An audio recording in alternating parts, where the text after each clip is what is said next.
Today, we're going to look at the story of a college swimmer who, almost overnight, became one of the most visible conservative activists of her generation. This is The Making of Riley Gaines.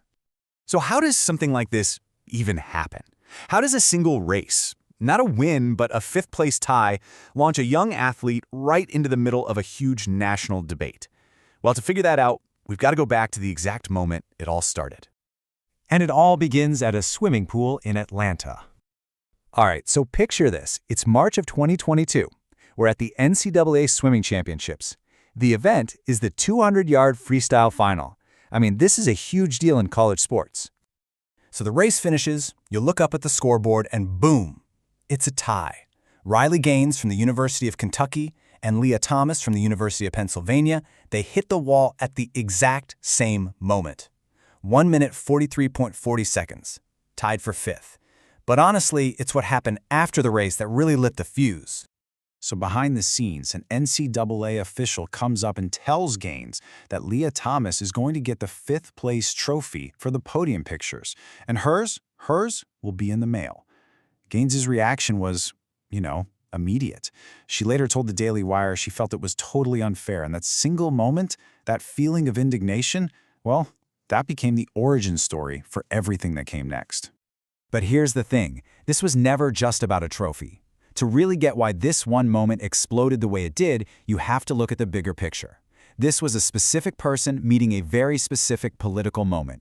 So on one side, you have Riley Gaines. She's the daughter of college athletes from a conservative Christian family, a top-tier swimmer who was raised to value mental toughness.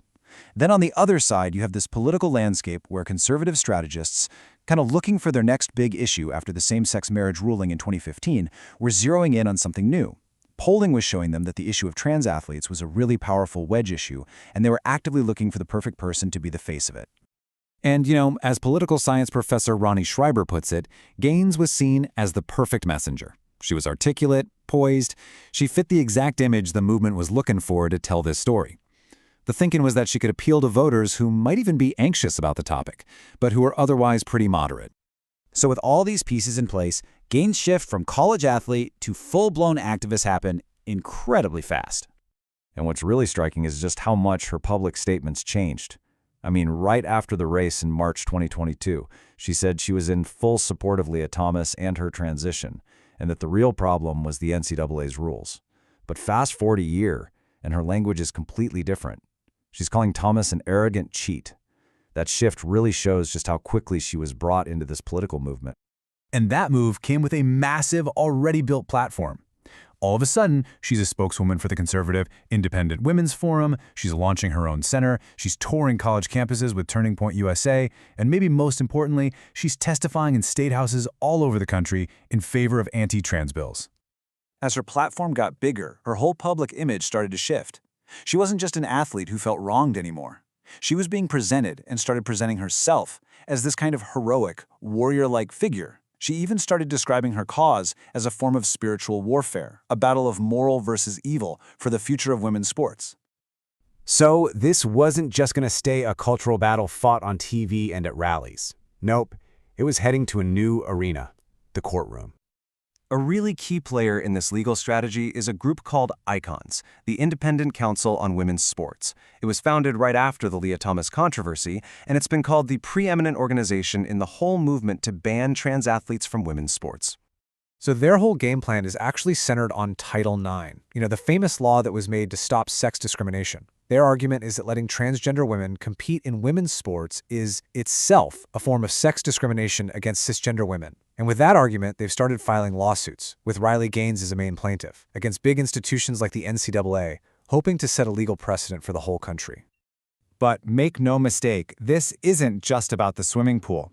As the co-founder of ICONS, Kim Jones, said, sports is the public arena of the difference of the sexes. The strategy is pretty clear. If they can win the argument that trans women aren't women in sports, they think they can win that argument everywhere else too. But right as this movement was really picking up legal steam, the story about protecting female athletes, it got a lot more complicated. It revealed this deep contradiction that the source material really highlights. Riley Gaines is very clear about her mission: to defend women.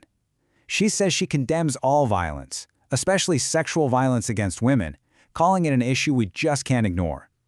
This really became the moral foundation of her entire public identity. And then, in the spring of 2024, this lawsuit drops. It was filed by two of Gaines's former teammates at the University of Kentucky, and they alleged that their head coach, Lars Jorgensen, a man Gaines had called one of her best friends, had sexually assaulted and harassed them for years. And it wasn't just an allegation. After an investigation, the U.S. Center for Safe Sport issued a permanent ban against Jorgensen. The reason? Proven sexual and physical misconduct. The allegations were found to be true. And this contrast creates this really painful tension.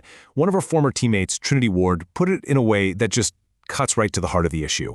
Her point really brings it all into focus. While this huge national fight was happening over a fifth-place tie, all in the name of protecting women, her teammates were alleging that a very real threat to their safety, right there inside their own program, was being ignored.